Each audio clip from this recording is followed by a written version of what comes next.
Eh bien le bonjour, bienvenue à cette séance d'hypnose qui s'avère fantastique. Vous le saviez pas encore?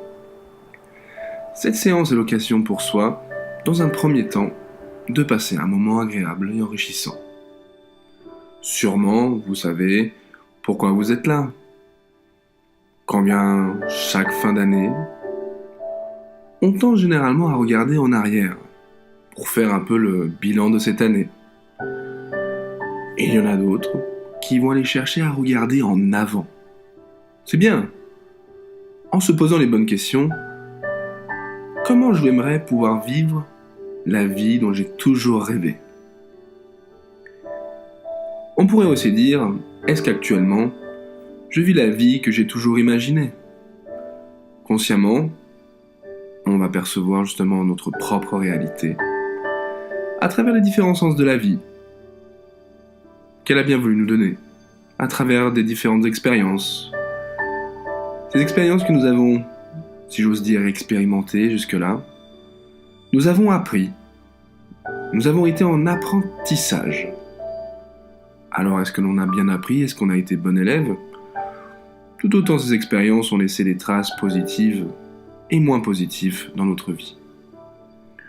On peut imaginer se tourner vers la lumière dans la vie et avancer. Et d'autres personnes, vous verrez, quand la magie occulte a plutôt tendance à vouloir reculer dans l'ombre, malheureusement. C'est là que l'on se rend compte qu'il y a des personnes dans la vie qui rayonnent et d'autres qui se réfugient dans l'ombre. Comme une dualité, vous savez. C'est comme le yin et le yang. Comme si consciemment on cherche à être soit le yin, soit le yang. Alors qu'inconsciemment, si on revoit bien le symbole, on oublie qu'il y a une petite de yin dans le yang et de yang dans le yin. D'autres parleront de bien, de mal, mais ceci peu importe, ce n'est qu'une occasion pour pouvoir porter des jugements de valeurs liées à leur ressenti. Alors qu'il n'y a que le vôtre qui importe, vu que c'est votre ressenti. Et ce que je peux leur dire, à ces petites voix derrière votre tête, c'est que pendant cette séance, qu'elles se taisent. Depuis que vous êtes rentré déjà en état d'hypnose sans vous en rendre compte, à travers cet exercice, je vous suggère justement l'idée de retrouver cet équilibre afin de retrouver la vraie personne qui est en vous. Ce petit cadeau inconscient que l'on va se faire aujourd'hui vient simplement des fois de cette dualité. On a l'impression que des fois pour guérir des maux du corps, libérer des capacités, enfuis inconsciemment depuis des lustres. Voilà. On se demande comment je vais pouvoir justement avec ma simple respiration, que j'utilise depuis tout à l'heure, aller chercher l'imagination, l'inspiration de toutes ces idées. Comment vais-je pouvoir atteindre en quelque sorte mon objectif, le but? Donc c'est pour ça que c'est important pour vous déjà de savoir où vous allez. Il n'y a jamais été de bonne direction aux personnes qui allaient au vent contraire des choses. C'est l'expérience du moment présent. Le moment où nous vivons maintenant, vivons pleinement nos émotions, nous vivons nos envies. Et là, si on devait imaginer qu'on se retrouvait dans notre bulle de réalité, eh bien, si vous vouliez mettre un petit peu d'eau dans votre vin, ou autrement, j'aimerais vous permettre de ressentir que ce moment présent est un moment de pur bonheur, au bon moment, maintenant, qui est sans doute, dans un premier temps, le plus grand des cadeaux que l'on peut se faire, tout le temps. Restez présent, ici et maintenant, le plus souvent possible. Depuis notre naissance, concrètement, nous respirons. Donc c'est bien. Continuez à respirer, c'est important. Le faire aussi va vous permettre de percevoir l'inspiration que vous avez depuis tout à l'heure différemment. Quand on y réfléchit et qu'on regarde le ciel, souvent, on s'aperçoit que l'on inspire pour des choses beaucoup plus légères, des choses beaucoup plus vastes que l'on peut percevoir maintenant. Alors continuez. persévérer. Et vous verrez qu'à un moment donné, eh bien, en portant votre attention à quelque chose qui est autre que de l'écoute de soi, pour votre propre bien-être, il vous appartient de croire quelque chose. Ou pas, si dans la vie, notre cerveau va se déployer d'une force qui va pouvoir peut-être avoir un aspect créateur dans celui-ci. Voilà, votre cerveau concrètement n'a que cette limite qui se donne à lui-même, cette bulle de réalité dans laquelle nous vivons. Notre cerveau, lui, fonctionne de manière holographique, vous le saviez ça ? Bien sûr, c'est un peu comme si on jouait à un jeu vidéo. Cette bulle dans laquelle vous êtes conscient est aujourd'hui en fait le fruit de votre imagination. Alors, si vous persévérez encore un peu plus loin, peut-être bien que vous rencontriez un monde bien plus vaste qui va s'offrir à vous. Pour cela, nous avons cette illusion qui est à l'extérieur et qui est autant à l'intérieur, et vice-versa. C'est un perpétuel échange, un mouvement de pure énergie. Vous le connaissez ce mot, par exemple, emotion, ce qui veut dire énergie et mouvement. C'est naturel. Le jour où nous ne ressentons plus rien, il est grand temps de peut-être allumer la flamme qui nous permet de vivre et briller dans cette vie. C'est ainsi que les physiciens, les biologistes, aujourd'hui prouvent comment notre univers fonctionne. On y retrouve un peu tout ce que nos mystiques nous disaient depuis des milliers d'années. Étonnant ça. Donc notre réalité, notre vie, est le déploiement du monde à l'extérieur et en même temps le reflet de qui je suis, le miroir de qui je suis à l'intérieur. Alors, est-ce que je vais apprécier ou pas cette dualité ? Est-ce que je veux autre chose pour cette nouvelle année ? Pour renaître ? Avoir la connaissance de mon corps et de mon esprit ?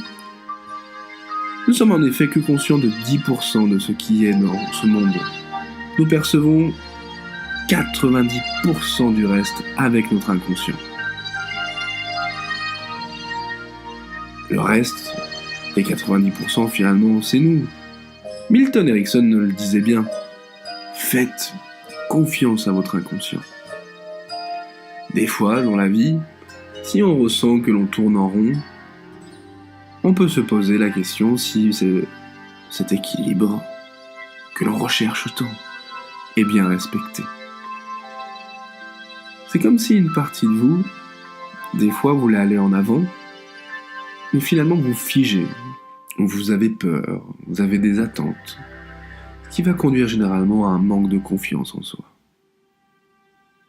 Voulez-vous vraiment rester ainsi ?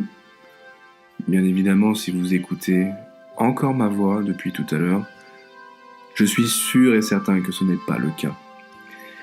Alors je vous propose cet exercice.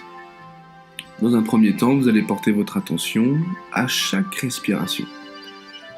Vous allez porter votre attention soit à la main droite, soit à la main gauche. L'idée, c'est qu'à chaque respiration, vous pouvez utiliser une image d'une montgolfière,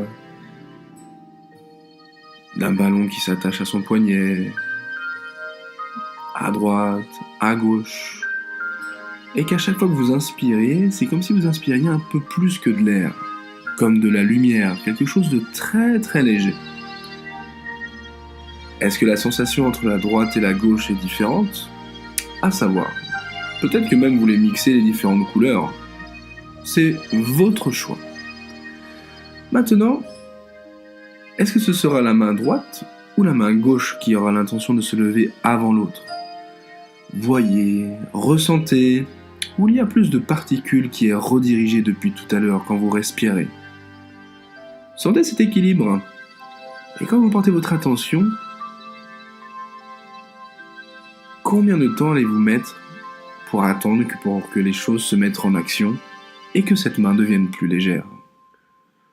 Alors moi, je ne sais absolument pas. Je ne sais absolument pas. Non, c'est pas moi qui décide. Lequel doit va réagir avant? Il peut y avoir des petits spasmes, il peut carrément déjà avoir le poignet qui se lève, en pliant le coude. En ayant confiance en votre inconscient, laissez-le travailler, se faire en toute sécurité et s'éveiller à vous à chaque respiration. Augmentez cet état de mieux-être et les barrières de votre réalité vont s'estomper, car vous plongez profondément. De l'autre côté, pour les droitiers, ce sera la main droite qui est à droite. Et pour les gauchers, c'est différent. C'est la main gauche qui est à droite. Vous savez, et que la main droite est un peu gauche. Donc quand il y en a une qui se lève, l'autre deviendra beaucoup plus lourde. Pour faire cet équilibre, ce contrebalance. Et laissez-le grandir l'autre. Montez, montez, montez, montez. Maintenant, si la main n'est pas encore en train de planer dans les airs, comme si elle volait. Vous saviez quand on a la main à l'extérieur d'une voiture, quand on est à la fenêtre, ou dans une eau bien chaude, turquoise, tropicale. Et là, comment on se sent bien dans ces situations. Vous pouvez commencer à figer la main, si elle est déjà levée. Sinon, elle prendra le temps qu'il faut.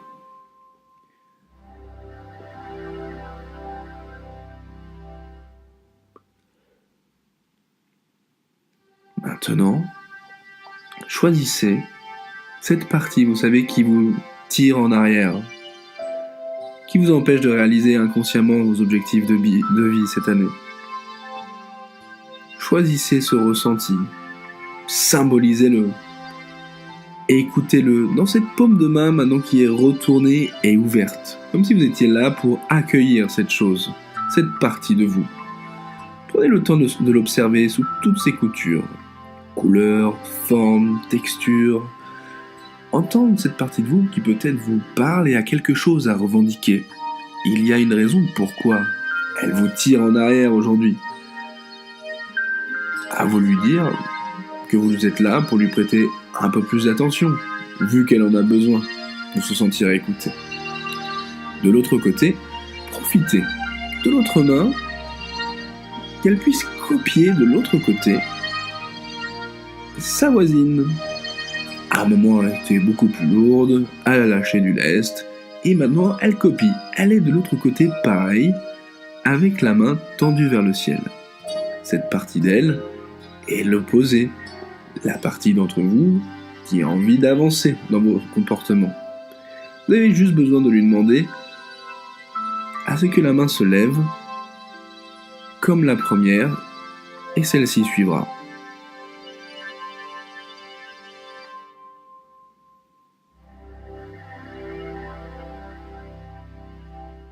Et à partir de là, très intéressant, il est temps maintenant de poser, après avoir analysé sous toutes ses coutures le deuxième symbole qui est dans la deuxième main, quel est le point commun qu'elles ont les deux. Mais attention, faut pas leur dire ou les mettre l'une contre l'autre. On va dans un premier temps demander à celle qui était dans la première des mains si dans son environnement il y a quelque chose qui lui posait problème. Ensuite lui demander pourquoi elle te fait figer comme ceci. Demander aussi quelles sont les capacités que tu pourrais avoir besoin et que tu chercherais beaucoup plus pour pouvoir avancer. Retrouvez cette cohésion. Demandez-lui ensuite simplement pourquoi elle croit qu'elle a raison. Et qu'est-ce qui est le plus important pour elle pour qu'elle réagisse ainsi? Jusqu'au moment où on va trouver vraiment ce qu'on appelle une identité, une valeur. Une fois que vous avez trouvé cette valeur, cette partie de vous, faites le même processus avec l'autre partie dans l'autre main. Sans que l'une et l'autre le sachent, souvenez-vous, c'est très important. Vous allez rechercher ce point commun que les deux cherchent. Et une fois qu'ils ont ce point commun, miracle! Prenez le temps.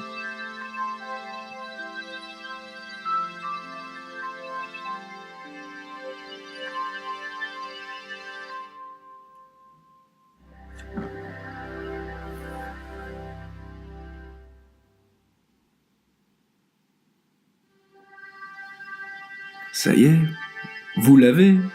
Magnifique. Dites simplement que vous avez compris que pour deux points de vue antagonistes, on voulait peut-être avoir la même chose. La sécurité, la joie, ce genre de choses. C'est ce qu'on appelle les besoins fondamentaux.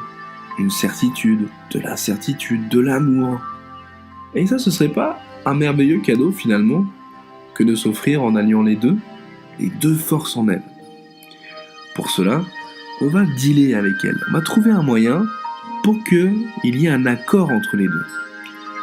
Une fois l'accord obtenu, on demandera à notre cher inconscient de ramener les deux mains ensemble. Alors pour ça, on va leur faire croire à chacune qu'elles sont meilleures que l'autre. Et que si elles aident la deuxième partie,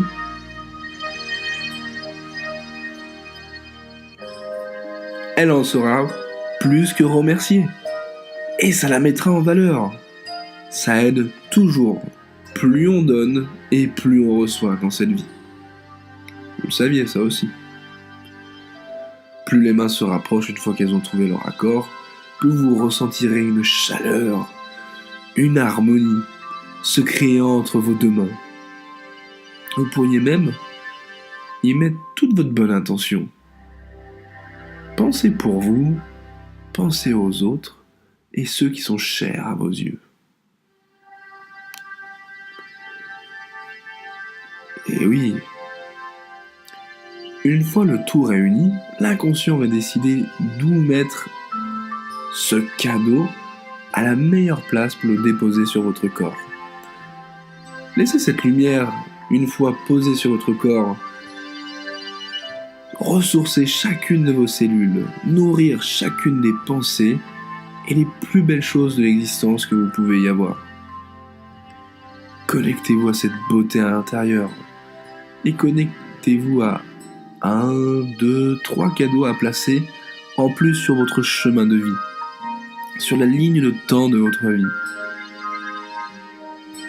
Pour vous et pour quelqu'un d'autre, quelqu'un qui aurait probablement un rôle à jouer dans votre vie future, quelqu'un qui est en recherche d'accomplissement de soi,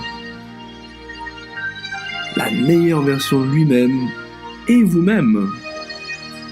Cela peut être aussi un cadeau matériel que vous désirez ardemment, beaucoup. Vous voulez absolument avoir et vivre avec cette chose dans votre vie.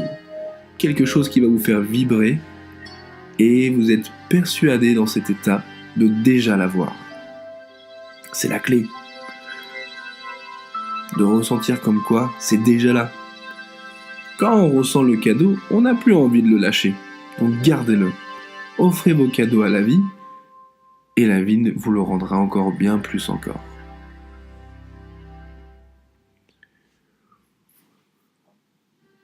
Et moi, ce que je vous conseille, avant de renaître à chaque fois, chaque musique, nourrissez-vous de ce bel état d'esprit tout neuf et ressentez une certaine renaissance en vous. Cette détente et légèreté prouvant que vous vivez bien là et maintenant dans cet esprit de fin d'année, regroupant Noël. Noël d'ailleurs qui veut dire, c'est le mot le plus magique du monde. Noé, nouvelle, Hélios, lumière. Nouvelle lumière, comme nouvelle année. C'est la fin de la nuit. Le début d'un jour nouveau. Nouvelle lumière, alors réagissez. Réjouissez-vous de pouvoir récolter ce que vous avez semé. Ce travail que vous avez fait permet de multiples miracles. Quand la magie opère, depuis le début de cette séance, la magie va perdurer, aussi longtemps que vous le désirez. Créer dans cette vie, sa propre vie, c'est avoir confiance. En étant acteur de votre propre vie, vous pourrez briller et avoir de l'influence dans ce monde. Pour votre famille, vos amis, les gens à l'extérieur, afin de préserver cette paix qui émane en vous. S'occuper de son prochain va permettre de préserver ce monde.